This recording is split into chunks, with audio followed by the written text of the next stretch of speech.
So, kamusta mga idol? Barangay Ginebra updates tayo at napakaganda po ng ating pag-uusapan ngayon. Pero bago tayo magpatuloy, isang tulong lamang po na like bilang suporta sa ating YouTube channel.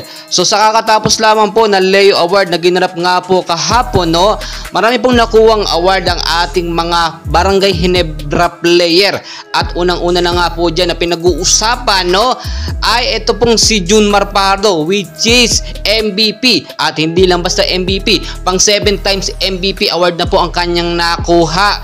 Hindi po tuloy maiwasang batikusin itong si Abay ng kanyang mga bashers at sinasabi tila na mekus-mekus or nagkaroon ng hindi inaasahang bayaran o siguro under the table na rin yung tinutukoy nila doon bakit si Abay ang nakuha.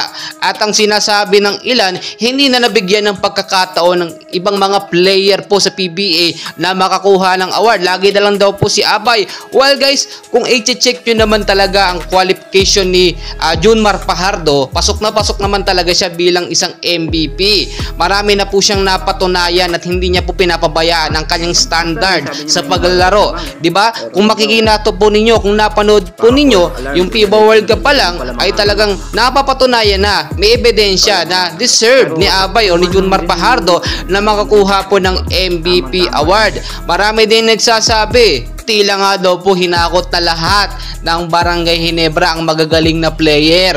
Isa na nga po dyan ang dating star player po ng Converge, no, na si Maverick Ahan-Misi, which is nakakuha ng award na most improved player pa nga, no. Kakapasok lang dito sa Barangay Ginebra, most improved player agad. Bakit po ganoon? Nagkaroon nga ba ng mekus-mekus or mga hindi inaasahang usapan, no? Alam natin, ganyan talaga sa PBA minsan, nagiging politika, pinapasukan ng palakasang system at hindi natutupad yung magagaling na player, hindi rin nabibigyan ng nararapat na award. Marami din nagsasabi, siguro kung naging buwakaw, no, o naging mas magaling pa, mas ginalingan pa nito nga si Scotty Thompson ang kanyang performance dito sa kakatapos lamang na season nga po, no, o nakarang season ng PBA at sa kanyang mga laro, siguro posible na si Scotty talaga nakakuha, no?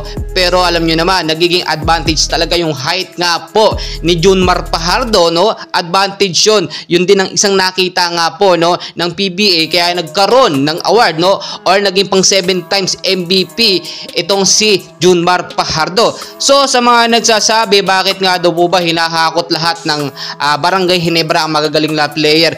Guys, hindi naman po lahat dyan magagaling. Natitrain lang yan ng mabuti at depende po yan sa head coach. Kung magaling po ang head coach, kahit hindi naman kagalingan ng mga player, nagiging magaling po sila. Si Coach Tim Con, alam nyo naman, inaalagaan niya po ang kanyang mga player.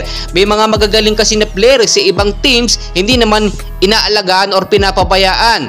Gaya man minsan ng malalaking sahod or pera, hindi naman pinagbibigyan. Sa Barangay Ginebra kasi, kapag deserve po ng isang player o magaling na player na mabigyan naman ng sapat na sahod or salary, no, buwan-buwan, binibigyan po yan ng Barangay Ginebra, hindi po nila yung pinapabayad. So hindi po umaalay sa Barangay Ginebra ang magagaling na player. Lalo na po siguro kung meron tayong Justin Brownlee na kasama dito sa lineup nga po ng Barangay Ginebra. And for sure talagang times 3 ang lakas or galing ng Barangay Ginebra, no. So sa mga nagsasabi hindi pa nga daw nagsisimula, ay alam na natin kung sino ang mananalo. Well guys, wala tayong magagawa dyan kung hindi naman galingan ng ibang teams. At nakikita nyo naman, performance pa lang, no, opening pa lang ng PBA kahapon, talagang matindi na ang nangyayari. So how much more sa mga susunod pa.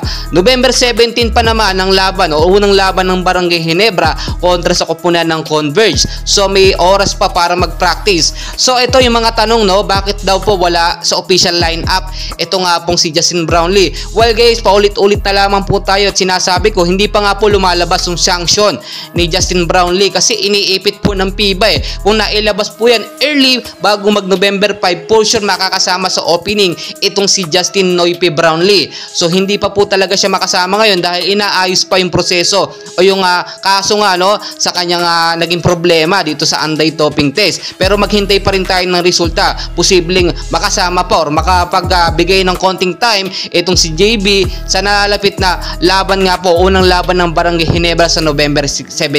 So guys, patuloy ko po kayong i-update and please pakiusap naman po, isang like lang po and subscribe bilang tulong na rin po sa ating YouTube channel. Maraming salamat po.